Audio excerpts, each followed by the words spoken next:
الحمدللہ رب العالمین والصلاۃ والسلام علی سید الانبیاء والمرسلین۔ تمام دیکھنے والوں کو جنید اقبال کی جانب سے انتہائی محبت کے ساتھ السلام علیکم۔ ناظرین کرام، ہم اصل میں اپنے رب کو جانتے ہی نہیں ہیں صاحب، اور یقیناً ہم جان بھی نہیں سکتے کہ وہ کتنا رحیم ہے، کتنا رحیم ہے۔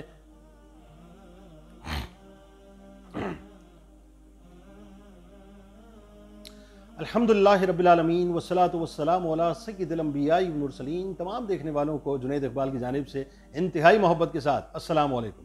ناظرین کرام، ہم اپنے رب کو جانتے ہی نہیں ہیں صاحب، ہمیں معلوم ہی نہیں ہے کہ ہمارا رب کتنا کریم ہے، کتنا رحیم ہے، اور ہم سمجھ بھی نہیں سکتے، کیونکہ ہم تو یہ دیکھتے ہیں نا صاحب کہ وہ جبار ہے، وہ قہار ہے۔ بے شک وہ جبار ہے، وہ قہار ہے، اور ہمیں اس کی قہاریت سے، اس کی جباریت سے ڈرنا بھی چاہیے۔ ہمیں اپنے گناہوں سے بھی ڈرنا چاہیے اور ندامت کے ساتھ اس کی بارگاہ میں حاضر ہونا چاہیے۔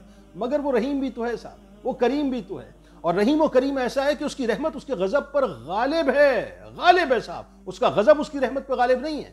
وہ چاہتا ہے کہ میرا بندہ اگر ڈسٹریکٹ ہو گیا ہے، وہ ادھر ادھر ہو گیا ہے، میری بارگاہ سے جو ہے وہ اپنا اس وقت اٹیچ نہیں ہے، یا ادھر ادھر چلا گیا ہے، وہ لوٹ کر آ جائے، وہ پلٹ کر آ جائے، وہ توبہ کر لے۔ بھئی توبہ کرنا کیا، یہی تو ہے، پلٹنا ہی تو ہے، تو پلٹ کر آ جائے۔ میں اس کا استقبال کرنے کو تیار ہوں، میری قدرت اس کا استقبال کرنے کو تیار ہے، میں اسے معاف کرنے کو تیار ہوں۔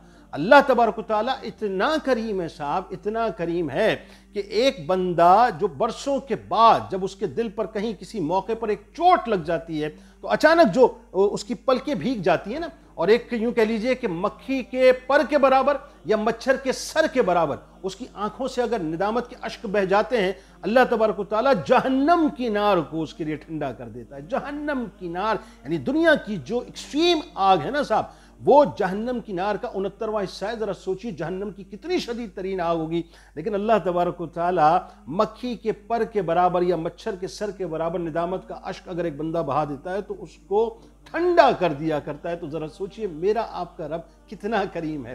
اب اس کے کرم کی میں آپ کو ایک مثال دوں، اور اتنی حسین روایت ہے، میں جب اس روایت کو پڑھتا ہوں صاحب میرے دل کو یہ رلا کے چلی جاتی ہے، واللہ میں آپ کو بتاؤں۔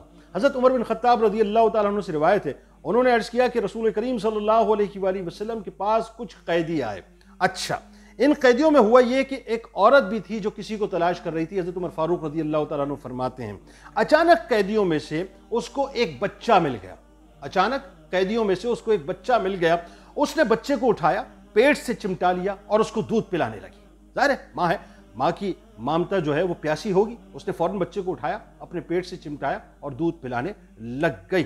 تب رسول اللہ صلی اللہ علیہ وآلہ وسلم نے ہم سے فرمایا، اب سرکار نے کیا فرمایا یہ توجہ سے ذرا سنیں۔ سرکار فرماتے ہیں کہ کیا تم سمجھتے ہو کہ یہ عورت اپنے بچے کو آگ میں ڈال دے گی؟ یہ تمام صحابہ وہاں پر موجود ہیں، اور سرکار علیہ السلام ان سے کلام فرما رہے ہیں کہ کیا تم سمجھتے ہو کہ یہ عورت اپنے بچے کو آگ میں ڈال دے گی؟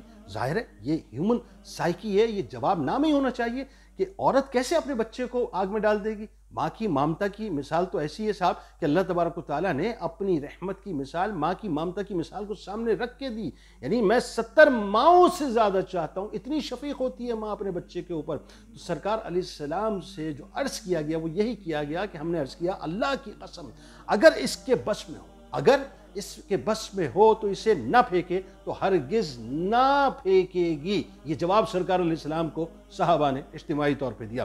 تو رسول اللہ صلی اللہ علیہ وآلہ وسلم نے فرمایا کہ اللہ تعالیٰ، اب یہ توجہ سے جملے سنیں صاحب، اور یہ یہاں کی سماعتوں سے نہ سنیں، یہاں کی سماعتوں سے سنیں تاکہ اندازہ ہو کہ میرا آپ کا رب ہم پر کتنا کریم ہے، کتنا رحیم ہے۔ وہ چاہتا ہے آ جا تو میری بارگاہ میں، کہاں ادھر ادھر بھٹکتا پھرتا ہے، کہاں ادھر ادھر پھرتا ہے، تو دیکھ میری بارگاہ تجھے بار بار پکار رہی ہے اور اپنی رحمت کے سائے میں لینا چاہتی ہے۔ تو سرکار علیہ السلام نے کیا فرمایا، توجہ سے سنیے کہ اللہ تبارک و تعالیٰ اپنے بندوں پر اس سے بھی زیادہ رحم کرنے والا ہے جتنا اس عورت کو اپنے بچے کے ساتھ رحم آتا ہے۔